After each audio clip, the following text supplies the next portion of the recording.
Kim जॉंग उन हे पुन्हा एकदा 99.93% मतं मिळवून निवडून आलेले आहेत. त्यामुळे इंटरनेटवर तुम्ही बघितलं तर सगळीकडे मीम्सचा पाऊस पडतोय की ते 0.07% लोक आहेत तरी कोण ज्यांनी किम जॉंग उनला मतं दिलेली नाहीत. मग तुम्ही देखील हे मीम बघितले असतील. याशिवाय मागच्या काही दिवसापासून तुम्ही मीम्स बघितले असतील की किम जॉंग उन यांना युद्ध करायचं आहे, पण त्यांना कुणीही युद्ध करायला घेतच नाही आहे. हे सगळे रील्स किंवा व्हिडिओज किंवा फोटोज आपण बघतो, पुढे जातो. पण हा फक्त जोक नाहीये, ही आजच्या जगातील एक डेंजरस जिओपॉलिटिकल रियालिटी आहे. याचा विचार करा, जगातील सर्वात पॉवरफुल कंट्री जसं की अमेरिका, रशिया, युरोपमधले अनेक देश, चीन यापैकी कुठलाही देश नॉर्थ कोरिया बरोबर डायरेक्ट युद्ध करू शकत नाही, करायला तयार नाही. व्हेनेझुएलामध्ये अमेरिका डायरेक्ट घुसू शकते, तिथल्या प्रेसिडेंटला डायरेक्ट मादुरो यांना उचलून घेऊन गेले. इराणवर त्यांनी हल्ला केला आणि डायरेक्ट अली खामेनी यांची हत्या केली, मिसाईल स्ट्राईक्स केले. पण किम जॉंग उनच्या नादाला मात्र यापैकी कुणीही लागत नाही. हा फक्त काही योगायोग नाही आहे, हे उत्तर कोरियाचं लक नाही आहे, तर हे एक कॅल्क्युलेटेड सिच्युएशन आहे जी त्यांनी स्वतः निर्माण केलेली आहे. मग प्रश्न असा उभा राहतो, नॉर्थ कोरिया खरंच इतका पॉवरफुल आहे का, की फक्त हा एक भ्रम आहे जो निर्माण केला गेलाय हे इंटरनेटवर फक्त मीम्ससाठी, हसण्यासाठी? जे इराण सारख्या राष्ट्राला जमलं नाही ते नॉर्थ कोरियाला कसं काय जमतं?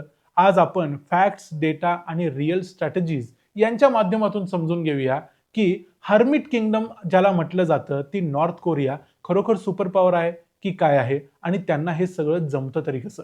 मी आहे रणजित यादव आणि तुम्ही पाहताय द मराठी बाणा. डिसेंबर 2011 मध्ये किम जॉंग इल यांचा मृत्यू झाला आणि अचानक चर्चेत आला एक 27-28 वर्षांचा तरुण किम जॉंग उन, जो स्वित्झर्लंडमध्ये शिकलेला होता, बास्केटबॉलचा फॅन होता, डेनिस रॉडमनचा तो मित्र होता आणि लक्झरियस लाईफस्टाईल जगणारा माणूस होता. त्यामुळे जगाने त्याला सुरुवातीला सिरियस घेतलं नाही. अनेकांना वाटलं की हा मुलगा सत्ता टिकवू शकणार नाही, कारण तो चांदीचा चमचा तोंडात घेऊन जन्माला आलाय. पण काही महिन्यातच त्यानं सगळ्यांना चुकीचं ठरवलं.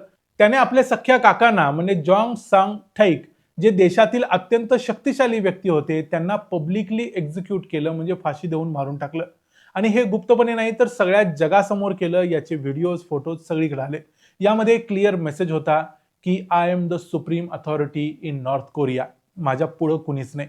त्या दिवसानंतर एक गोष्ट स्पष्ट झाली की हा फक्त एक नेता नाही, तर पूर्ण सिस्टीमवरती कंट्रोल असलेला नेता आहे. आज 2026 मध्ये तो सुप्रीम लीडर, सुप्रीम कमांडर आणि पार्टी हेड या तिन्ही पदावर आहे. म्हणजे संपूर्ण सत्ता एका व्यक्तीच्या हातात आहे, तो म्हणजे किम जॉंग उन. पण नॉर्थ कोरियाची खरी शक्ती कशात आहे माहिती आहे? तर ती आहे त्यांच्या न्यूक्लिअर प्रोग्राममध्ये.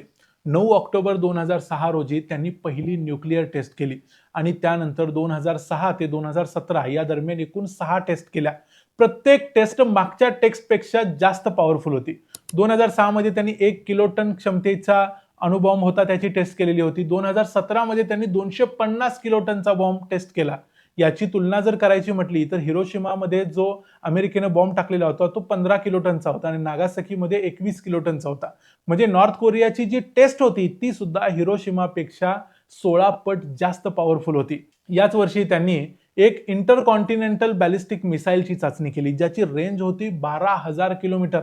म्हणजे नॉर्थ कोरियामधून थेरॉटिकली जर त्यांनी ठरवलं तर अमेरिकेच्या मेनलँडवरती हल्ला करू शकतात, असा नॉर्थ कोरिया एकमेव देश आहे. New York, Washington DC, Los Angeles कुठल्याही शहरावर ते हल्ले करू शकतात. त्यामुळे जगातल्या ज्या 9 देशांच्याकडे सध्या अणुबॉम्ब आहे त्यापैकी एक आहे नॉर्थ कोरिया. त्यामुळे नॉर्थ कोरियाला घाबरण्याचं हे अत्यंत महत्त्वाचं कारण आहे. या सगळ्यांच्या पेक्षा आणखी धोकादायक गोष्ट म्हणजे 2022 मध्ये त्यांनी मंजूर केलेला न्यूक्लिअर लॉ. या कायद्यानुसार किम जॉंग उन याला जर कुणी मारलं किंवा त्याची हत्या केली किंवा नॉर्थ कोरियाच्या न्यूक्लिअर कमांड सिस्टीमवरती जर हल्ला झाला तर न्यूक्लिअर स्ट्राईक ऑटोमॅटिकली लॉन्च होईल. याला डेड मॅन स्विच म्हणतात.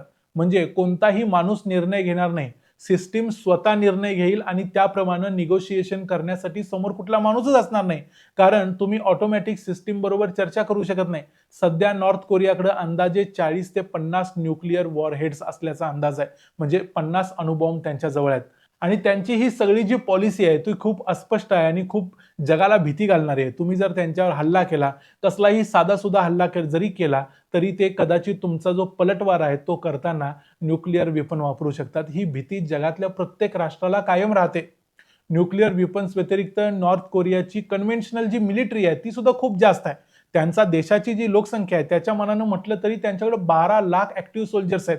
याशिवाय 63 लाख रिझर्व्ह फोर्सेस आहेत आणि हे सोडून 1,80,000 स्पेशल फोर्सेस आहेत, ज्यांना इन्फिल्ट्रेशन, सॅबोटाज, कन्व्हेन्शनल अनकन्व्हेन्शनल वॉरफेअर या सगळ्यांसाठी ट्रेन केलेलं आहे. त्यांच्याकडे 4,200 पेक्षा जास्त टँक्स आहेत, 10,000 पेक्षा जास्त आर्टिलरी सिस्टीम आहेत आणि यामध्ये सर्वात महत्वाची गोष्ट म्हणजे ही सगळी जी आर्टिलरी म्हणजे तोफखाना आहे ना, तो सगळा सेऊलकडे म्हणजे साऊथ कोरियाच्या दिशेनं एम करून म्हणजे निशाणा मारून तयार ठेवलेला आहे. साऊथ कोरिया आणि नॉर्थ कोरियाचं अनेक वर्षांपासूनचं एक वाकडं आहे, जसं भारत पाकिस्तानचं आहे तसं त्यांचं कायमचं वाकडं आहे. आणि साऊथ कोरियाची ही जी राजधानी आहे सेऊल, तिची जर लोकसंख्या बघितली तर जवळजवळ 1 कोटी आहे आणि ती बॉर्डर पासून फक्त 35 मैल अंतरावरती आहे. त्यामुळे कधीही युद्ध चालू झालं तर नॉर्थ कोरिया अचानकपणे हल्ला करू शकतो डायरेक्ट साऊथ कोरियाच्या राजधानीवरती. त्यामुळे साऊथ कोरिया नॉर्थ कोरियाला कायम घाबरून राहतो आणि साऊथ कोरिया आणि अमेरिका हे दोघं देखील कायम युद्ध टाळण्याचा प्रयत्न करतात, कारण युद्धाची खरी किंमत ही साऊथ कोरियाला मोजावी लागू शकते, कारण नॉर्थ कोरियाला कसल्याही काही गोष्टींचा फरक पडत नाही. साऊथ कोरिया आपल्या नेहमीच्या भाषेत सांगायचं तर साऊथ कोरिया एक काचेचं घर आहे. साऊथ कोरियाला भीती वाटते आपलं काचेचं घर तुटण्याची. नॉर्थ कोरिया काचेचं घर नाही आहे. नॉर्थ कोरियाला कशाचीही भीती नाही की आपल्यावरती कुणी हल्ला करेल आणि काय करेल, असं पण ते लोक हुकुमशाहीमध्ये जगतायत. तिथल्या लोकांना स्वतःचे काही अधिकार वगैरे वगैरे काहीच नाही.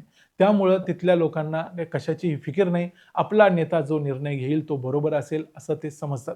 भूगोलाच्या दृष्टीने जर बघितलं तर नॉर्थ कोरियासाठी एक मोठा ॲडव्हान्टेज आहे. हा देश प्रामुख्यानं माउंटेनस म्हणजे पर्वतमय आहे आणि याच्याकडे अनेक मिलिटरी इन्स्टॉलेशन्स आहेत, ते सगळे अंडरग्राऊंड आहेत. यांच्या सगळ्या न्यूक्लिअर फॅसिलिटी सुद्धा अंडरग्राऊंड आहेत. त्यामुळे त्यांना लोकेटच करता येत नाही. त्यामुळे त्याला टार्गेट कसं करणार? जसं नतांज, इस्फहानमध्ये वगैरे इराणवरती अमेरिकेने हल्ले केले, तसंच काहीतरी इथं करावं लागेल. पण यांचं लोकेशन कुणाला माहिती नाही, कारण इथं काडी मात्र ही लोकशाही नाही. त्यामुळे तिथं नक्की कुठं काय आहे हे तुम्हाला काहीच कळत नाही. जगातली सर्वोत्तम इंटेलिजन्स एजन्सी सुद्धा मान्य करतात की नॉर्थ कोरियाबद्दल त्यांच्याकडे काहीही माहिती नाही. एक साधा नियम आहे, जे दिसत नाही त्याला डिस्ट्रॉय करू शकत नाही. याच कारणामुळे नॉर्थ कोरियाला हर्मिट किंगडम म्हणतात. म्हणजे एक प्रकारचा आयसोलेटेड, जगापासून वेगळा असलेला, साधू वृत्तीचा अशा प्रकारचं हे एक महासत्ता आहे असं आपण त्याला म्हणू शकतो. ऍक्च्युली महासत्ता नाही, पण न्यूक्लिअर कॅपेबल असल्यामुळं म्हणता येईल. नॉर्थ कोरियाच्या मागे उभा असलेला सर्वात महत्वाचा देश आहे चीन. 1961 मध्ये चीन आणि नॉर्थ कोरिया यांच्यात एक mutual aid and cooperation treaty झाला. म्हणजे थोडक्यात एक प्रकारचा संरक्षण करार झाला, ज्या अंतर्गत नॉर्थ कोरियावर कधीही हल्ला झाला तर चीन नॉर्थ कोरियाला मदत करायला जाणार हे कन्फर्म आहे, कारण त्यांच्यामध्ये तसं ठरलेलं आहे. चीनसाठी सुद्धा म्हटलं तर नॉर्थ कोरिया एक बफर स्टेट आहे. चीनवरती जर साऊथ कोरियाच्या दिशेने हल्ला करायचा असेल तर मध्ये नॉर्थ कोरिया येतो. त्यामुळे डायरेक्टली चीनपर्यंत समुद्राच्या मार्गाने पोहोचणं सुद्धा तसं अवघड आहे. कोरियन युद्धाच्या दरम्यान जेव्हा अमेरिकेच्या फोर्सेस चीनच्या सीमेजवळ पोहोचल्या तेव्हा चीननं मोठ्या प्रमाणावर सैन्य पाठवून त्यांना मागे ढकललं. त्यामुळे नॉर्थ कोरियावर हल्ला करणं म्हणजे अप्रत्यक्षपणे चीन बरोबर संघर्ष करणं, ही गोष्ट सुद्धा जगाच्या दृष्टीनं अत्यंत रिस्की आहे आणि म्हणून ही रिस्क कोणी घेत नाही. डोनाल्ड ट्रम्प यांनी भीती घालायचा प्रयत्न केला, पण त्याचा काय परिणाम झाला ते पण थोडक्यात बघूया. नॉर्थ कोरियाची जी ताकद आहे ती फक्त पारंपरिक किंवा न्यूक्लिअर नाही, तर सायबर वॉरफेअरमध्ये सुद्धा त्यांचा चांगलाच हात आहे.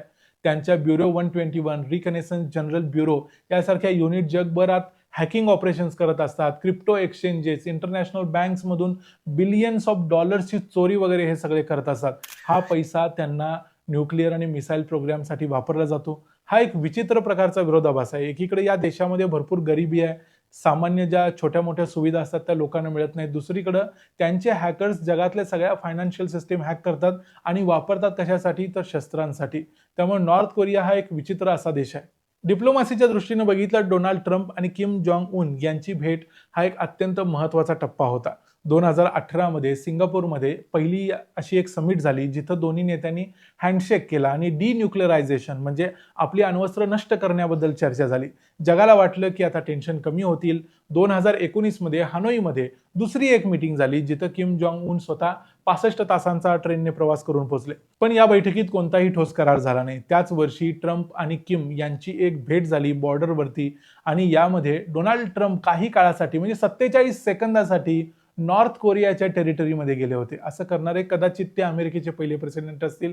हा एक ऐतिहासिक क्षण होता. पण या सगळ्या घटनांनंतरही नॉर्थ कोरियानं आपला न्यूक्लिअर प्रोग्राम थांबवला नाही. यावरून किम जॉंग उन यांची स्ट्रॅटेजी क्लिअर होते. डिप्लोमसी तुम्ही कितीही करा, चर्चा कितीही करा, पण मी माझी अण्वस्त्र कुठंही घालवणार नाही किंवा देऊन टाकणार नाही. मग आता प्रश्न होतो की भारत आणि नॉर्थ कोरिया यांच्यातले संबंध कसे आहेत? तर 1973 पासून दोन्ही देशांमध्ये डिप्लोमॅटिक रिलेशन्स आहेत, म्हणजे त्यांची एम्बेसी आपल्याकडं, आमची त्यांच्याकडं वगैरे वगैरे आहे. कोरियन युद्धाच्या दरम्यान भारतानं मेडिकल मदत केलेली होती. नॉर्थ कोरियाला एक फ्रेंडली न्यूट्रली आपण भारत त्यांच्याकडे बघतो, तेही आपल्याकडे तसंच बघतात. आपण त्यांच्या विरोधात नाही किंवा मित्र नाही. 2021 मध्ये कोविडच्या काळात आपण आपली एम्बेसी तिथं बंद केलेली होती. नंतर 2024 मध्ये वगैरे आपण ती पुन्हा चालू केली. अशा प्रकारचे आपले न्यूट्रल संबंध नॉर्थ कोरिया बरोबर आहेत. कोणतेही फार चांगले मैत्रीचे किंवा फार वाईट असे हे संबंध नाहीत. मग आता शेवटचा प्रश्न उभा राहतो की नॉर्थ कोरिया खरंच इतका शक्तिशाली आहे का, की फक्त अण्वस्त्रांच्या जीवावर हे सगळं चाललंय? तर याचं उत्तर होय असंही देता येईल किंवा नाही असंही देता येईल. कारण होय असं यासाठी म्हणू शकतो की त्यांची जी मिलिटरी किंवा जी शक्ती आहे ती सगळी प्रचंड आहे. नाही यासाठी म्हणू शकतो की बऱ्याचशा गोष्टी त्यांच्याकडच्या आपल्याला माहिती नाहीत. पण जे माहिती आहे त्याच्याकडे बघितलं तर त्यांच्याकडे मोठं सैन्य आहे, न्यूक्लिअर वेपन्स आहेत, चीनचा पाठिंबा आहे. पण इकॉनॉमी त्यांची अत्यंत कमकुवत आहे. लोकांची परिस्थिती कठीण आहे. तरीही तो टिकून आहे, कारण त्याला युद्ध जिंकायचं नाही तर युद्ध टाळायचं आहे. दुसरी गोष्ट म्हणजे तिथं कोणत्याही प्रकारची लोकशाही नाही, त्यामुळे लोकांना कोणतेही अधिकार नाहीत, लोक आंदोलन करू शकत नाहीत, आपले हक्क अधिकार मिळवू शकत नाहीत.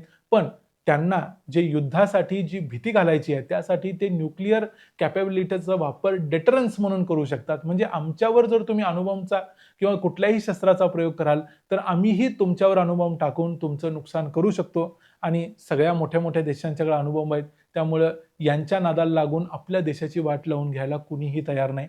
म्हणून सगळे देश यांना घाबरतात. इराण देखील असंच काहीसं करायचा प्रयत्न करतोय. मागच्या अनेक वर्षांपासून इराण अणुबॉम्ब निर्माण यासाठी करतोय, जर एकदा इराणकडे अणुबॉम्ब आला तर इराणवरती हल्ला करायचं धाडस इस्रायल काय अमेरिकेनं सुद्धा केलं नसतं. कारण एक अणुबॉम्ब अमेरिकेची संपूर्ण वाट लावू शकतो, पुढच्या पिढ्याच्या पिढ्या उद्ध्वस्त करू शकतो.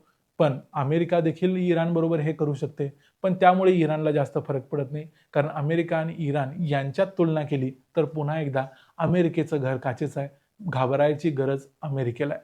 त्यामुळं किम जॉंग उन यांना हे जे जमलंय किंवा त्यांच्या मागच्या पिढींना जमलंय ते दुसऱ्या कोणत्याही देशाला जमलं नाही, आणि म्हणून ते आज अशा ठिकाणी आहेत जिथं त्यांच्या नाद कोणीही करत नाही किंवा नादाला लागायला जात नाहीत. कारण they are the most unpredictable people in the world. त्यांच्यावर कुणीही विश्वास ठेवू शकत नाही, कोणतंही रिलेशन ठेवू शकत नाही. या व्हिडिओमध्ये इथंच थांबूया. किम जॉंग उन यांच्याबद्दलचा नॉर्थ कोरिया म्हणजे उत्तर कोरियाबद्दलचा हा व्हिडिओ तुम्हाला कसा वाटला ते आम्हाला कमेंट्समध्ये सांगा. व्हिडिओ आवडला असेल तर व्हिडिओला लाईक करा, चॅनलला सबस्क्राईब करा. पुन्हा भेटू पुढच्या व्हिडिओमध्ये. तोपर्यंत पाहत राहा द मराठी बाणा.